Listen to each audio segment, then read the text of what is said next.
ETF index mutual funds నేర్చుకుని stock మార్కెట్లో రాణించాలనుకుంటున్నారా? వెంటనే ఈ నెంబర్కి కాల్ చేయండి. నమస్తే రమ్మగారు. నమస్తే జయ. ఇది ఒక మంచి కథ, భక్తుల కథ చెప్తాం. ఆ, సక్కుబాయి కథ చెప్పుకుందాం. ఆ, ఈ మరాఠీ ప్రాంతంలోనే మరాఠా దేశంలోనే ఒక భార్యాభర్త ఉండేవాళ్ళు. వీళ్ళు చాలా భక్తులు. పండరిపురానికి దగ్గర ఊరు వీళ్ళది. అయితే ఈ వీళ్ళకి ఒక అమ్మాయి పుట్టింది. లేక ఒకదే పిల్ల. అయితే ఈ పిల్ల పేరు సక్కుబాయి. వీళ్ళంతా బాయి పేరు కలుపుకుంటారు. కమలాబాయి అలాంటి పేర్లు ఉంటాయి కదా. బాయి అంటే స్త్రీ, బహుశా అలాగే అనిపిస్తుంది పేరు.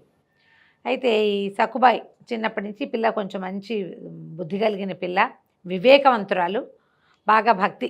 పక్కనున్న గుళ్ళోకి వెళ్ళేది, వాళ్ళ అమ్మ చెప్పిన మాట వినేది, స్నేహితులతో ఆడుకునేది, బుద్ధిమంతురాలుగా ఉండేది. చిన్నప్పుడట ఒక 7-8 సంవత్సరాల వయసు ఉన్నప్పుడు, 8 ఏళ్ల వయసు అప్పుడు వాకిట్లో కూర్చుని మట్టితో గుడి కట్టుకుంటోంది. పిల్లలు ఇసుక గూళ్ళు కడతారు కదా, అవును, పిచ్చి గూళ్ళు, చిన్న చిన్న గూళ్ళలా కట్టి దాని ఇట్లా గుడిలాగా చేస్తుంది. సదానందుడు అనే ఒక సిద్ధుడు, ఒక యోగి ఆ దారిలో వెళ్తున్నాడు.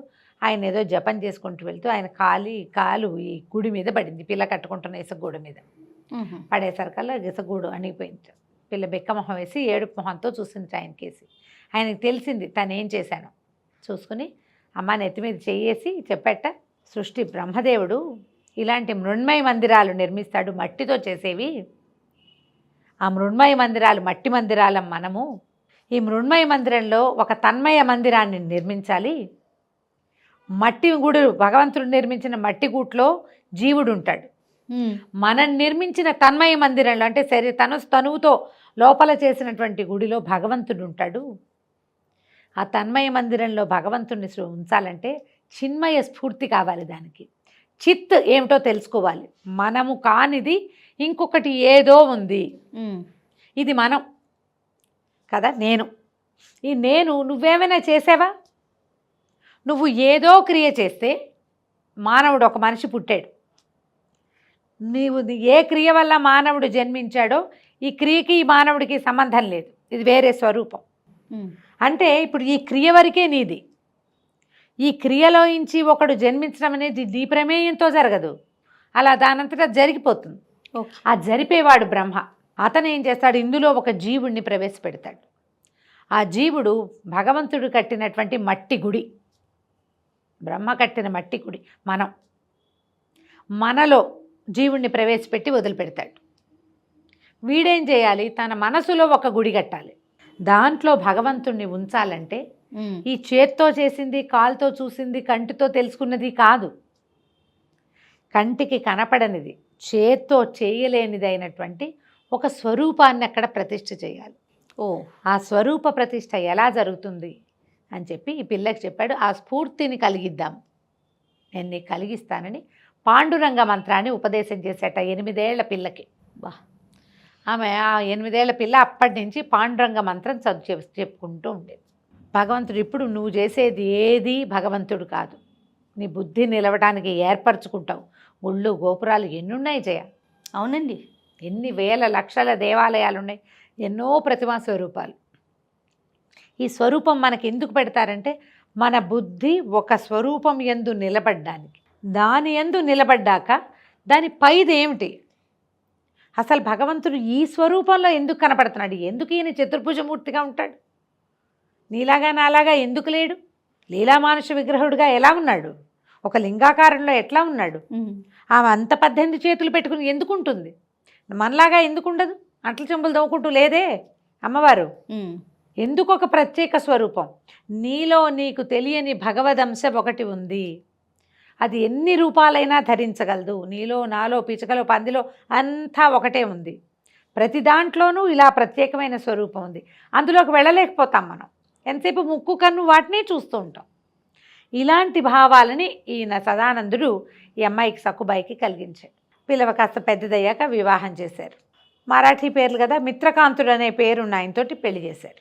పెళ్లి చేస్తే అత్తగారు వాళ్ళు ఈ పిల్ల భక్తి, పూజ చేసుకోవటం, పాండురంగాన్ని కొలవటం వాళ్ళకి విసుగ్గా ఉండేది. వాళ్ళ ఇంట్లో వాళ్ళంత భక్తిపరులు కాదు. వాళ్ళ భక్తి అంతా గుళ్ళోకి వెళ్ళటం వరకే. జపం చేసుకునే భక్తి ఏమిటో తెలియదు వాళ్ళకి. గుడికి వెళ్ళటం, కార్తీక పురాణం వినటం అవే. అవన్నీ ఏమిటి మొదటి మెట్టు వాళ్ళు ఆ మెట్టు మీదే కూర్చొని అదే అద్భుతం అనుకుంటారు. ఆ మెట్టు దాటేసింది ఈ పిల్ల చిన్నప్పుడే. బాగా పని చేయించేవాళ్ళు లొంగదీసి, ఎంత పనో.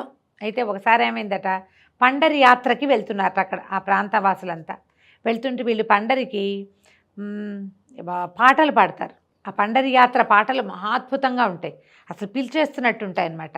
ఆ భక్తి పారవస్యంలో ఈ అమ్మాయి ఏం చేసిందట, ఆ పండరి యాత్రికులతో పాటు 2 చేతులు నెత్తి మీద పెట్టుకుని పాటలు పాడుతూ వాళ్ళ వెనకాల వెళ్ళిపోయిందట.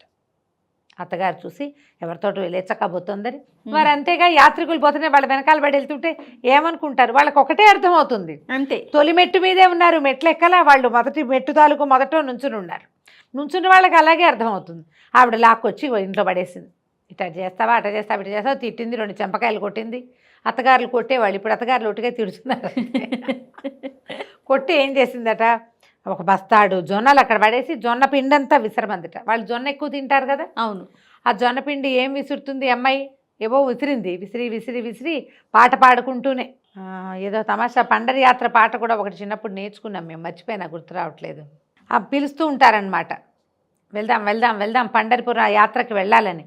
నడిచి వెళ్తారు. ఇప్పటికీ కూడా పండరిపురానికి నడక యాత్రికులు బాగా కనిపిస్తారు. ఏ ఊరుంటే ఆ ఊరు నుంచి బయలుదేరి నడుచుకుంటూ వెళ్తారు పాటలు పాడుకుంటూ. ఆ పాట పాడుతూ సొమ్మసిల్లి పడిపోయిందట. పాండురంగడు వచ్చి ఆమె బదులు మొత్తం బస్తా పిండంతా విసిరేసేట. ఈవిడ స్వరూపంలోనే, ఈవిడ రూపంలోనే పిండి విసిరాడు. ఆవిడ ఏ టైంలో లేచినా అత్తగారు లేచి చూస్తోంది కోడలు ఏం చేస్తోంది అని. 12ంటికి లేచింది, పిండి విసురుతోంది కోడలు.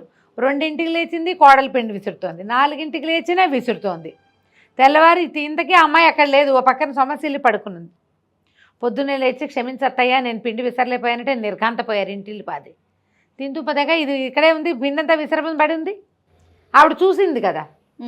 దాంతో అత్తగారు ఏమనుకుందంటే దీనికి భగవంతుడు సహాయం చేస్తున్నాడని అర్థమైంది. కోపం పట్టలేకపోయింది. భగవంతుడి సహాయం కూడా అయినా సరే ఆవిడకి దీనికి దేవుడు దిగి రావడం ఏంటి, వెర్రి బొందా, దీనికి ఎందుకు రావాలి దేవుడు దిగి? ఓకే, మీకు ఇలా పోటీ పెట్టుకోవడానికి పంతానికి భక్తికి అడ్డం రావు. భగవంతుడు కూడా కాదు, వాడికి ప్రత్యక్షం అవటం ఏమిటి, అలా కదా కావాలి, నాకు కదా కావాలి. మేము రోజు గుడిలోకి వెళ్ళేవాళ్ళం. ఇది గుడికి వెళ్ళదు, గోపురానికి వెళ్ళదు, ఎంతసేపు గుడి అని జపం చేస్తుంది. దాంతో ఏమవుతుంది, గుడికి వెళ్ళి దర్శనం చేసి పువ్వులు సమర్పిస్తే కదా భగవంతుడు వచ్చే దానికి వస్తాడు. దీనికి ఎట్లా వస్తాడు? మళ్ళీ ఒకసారి పండరి యాత్రకి చాటింపు వచ్చింది ఊళ్ళో. వచ్చేసరికల్లా ఈవిడ వెళ్దామనుకుని అడిగితే అత్తగారు ఒప్పుకోక మజ్జిగ కవ్వం కట్టే స్తంభానికి వేసి కట్టేసింది. యాత్ర కిందటిసారి వెళ్ళిపోయింది కదా, తన్మయత్వంలో వాళ్ళ వెనకాల పోతోంది, అందుకని లాక్కొచ్చింది కదా అత్తగారు. ఈసారి వెళ్ళిపోకుండా ఉండటానికి తాడేసి కట్టేసింది. రాత్రి కట్టేశారు. సాయంకాలం తెల్లవారుజామున కృష్ణుడు అత్తగారి రూపంలో వచ్చి తాడోడదీసి పండరిపురం వెళ్ళి రమ్మని ఆజ్ఞ ఇచ్చాడు. అత్తగారే ఒప్పుకుంది కాబట్టి ఈవిడ భజన చేసుకుంటూ ఆ వెళ్తున్న జనాలతో పాటు ఆవిడ వెళ్ళిపోయింది. కృష్ణుడు అప్పుడు సక్కుబాయి వేషంతో ఆ స్తంభానికి వేసి కట్టేసుకున్నాడు. పాండురంగడే ఆయనే బంధింపబడ్డాడు సక్కుబాయి బదులు. చిన్నప్పుడు వాళ్ళ అమ్మ కట్టేసింది ఒకసారి ఈయన్ని. దేనికేసి కట్టింది, రోలు కట్టింది. ఈసారి మజ్జిగ చేసే కవ్వం స్తంభానికి వేసి కట్టుబడి నుంచునున్నాడు. అత్తగారు వచ్చింది, తెల్లవారు చూసుకుంది, పండరి యాత్ర వెళ్ళిపోయింది, ఇంక ఇదేం చేయదని బూడదీసింది కట్లు. ఇప్పుడు సక్కుబాయి వచ్చేదాకా ఎవరు చేయాలి పనులు? ఇక్కడ కృష్ణుడే చేయాల్సింది. రంగడు పాండురంగడు పని చేయాల్సింది. ఇక అక్కడి నుంచి పొద్దున్నే వాకిలు ఉడిచాడు, మజ్జిగ చిలికాడు, వెన్న తీశాడు, జొన్నలు దంచాడు, రొట్టెలు చేశాడు, సంకటి చేశాడు, అత్తగారి కాళ్ళు పిసికాడు, భర్తతో ముచ్చటగా సల్లాపంగా ప్రవర్తించాడు. ఇక తన భక్తురాలు వెళ్ళి సశరీరంగా పాండురంగడిని చూసే వరకు కూడా రోజుల తరబడి అత్తారింట్లో సేవించాడు. ఈ భగవంతుడితోటి సేవించబడ్డం వల్ల అత్తగారు కూడా ఒక రకంగా మెతగ్గా అయిపోయిందట. ఇంతలో ఏమైంది, 5 రోజులు 3 రోజులు గడిచింది, ఒక 3 days గడిచింది. 3 రోజుల పాటు భగవంతుడే వీళ్ళింట్లో సేవించాడు కోడలి బదులు.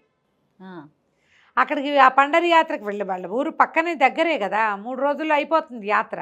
తిరిగి వచ్చిన వాళ్ళు ఎవరో సక్కుబాయిని అక్కడ చూసామన్నారు. వీళ్ళింటో చెప్పేసరికి వీళ్ళు నిర్కాంతపోయారు. రోజు ఇక్కడే ఉంది కదా, పండరి యాత్రకు ఎట్లా వెళ్తుంది? ఆ యాత్రకు వెళ్ళింది ఎప్పుడు? ఒకరోజు తెల్లవారుజామున 3 రోజుల నాడు తెల్లవారుజామున అత్తగారు చూసేసరికల్లా సక్కుబాయి స్తంభానికి ఏ తాడుతో తను కట్టేసిందో అదే తాడుతో కనపడింది. ఈ 3 రోజులు ఆమె నవ్వు, ఆమె మందహాసం, ఆ పని తలుచుకునే సరకలు వీళ్ళకి ఒళ్ళు జలదరించిపోయింది. ఎవరొచ్చి సక్కు బదులు తమని సేవించారో వీళ్ళకి అర్థం కాలం. అక్కడికి వెళ్ళి భగవంతుని చూసిన సక్కుబాయి ఆయనలో లీనమైపోయిందట. తిరిగి రాలా వెనక్కి. వీరికి ఇక్కడ సక్కు మరణించిందన్న వార్త వచ్చింది, శరీరం పడిపోయింది, ఆమె ఆత్మ భగవంతుడిలో లీనమైపోయింది.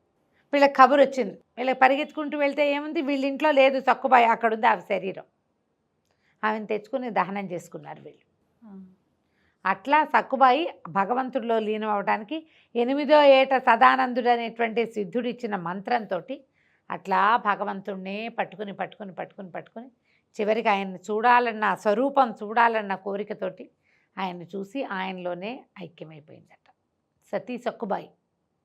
ఇది కూడా సినిమా ఉంది, అంజలిదేవి గారు యాక్ట్ చేసింది. ఓకే, బాగుంటుంది. పాటలు కూడా చాలా బాగుంటుంది, నాకు గుర్తులేవు కానీ సినిమా బాగుంటుంది. నేను బాగా చిన్నప్పుడే చూసావు, 10-12 ఏళ్ళప్పుడు అయ్యి ఉంటుంది. నాకు మామూలుగానే అంజలిదేవి అంటే చాలా ఇష్టం. ఓకే, నా నవ్వు అది బాగా నచ్చుతాయి నాకు. రౌండ్ ఫేస్ ఇష్టం అని చెప్తుంటాను ప్రతిసారి నీకు. అంజలిదేవేనా? రైట్, చాలా ఇష్టం నాకు. ఓకే, నచ్చడానికి ఏముంది, మనకు ఎవరో ఒకళ్ళు నచ్చుతుంటారు కదా, ఫ్యాన్స్ అని చెప్పడానికి వీల్లేదు, వాళ్ళు నచ్చుతారు, బాగా యాక్ట్ చేస్తారు, సినిమా చాలా బాగుంటుంది. ఇదే కథ నడుస్తుంది అన్నమాట. మనకి ఇలాంటి భక్తుల కాథలు ఎన్ని కనపడతాయో. అయితే వీళ్ళు మళ్ళీ ఎప్పుడో ఏదో మనకి ముందు యుగం వాళ్ళు కాదు, కలియుగంలో వాళ్ళే. అవును, భక్త తుకారాం కథ ఒకటి ఇలాంటిదే, అది ఆ కథ కూడా చిత్రమైన గాథలు. చాలా బాగుంది రమ్మగారు. నమస్తే. నమస్తే.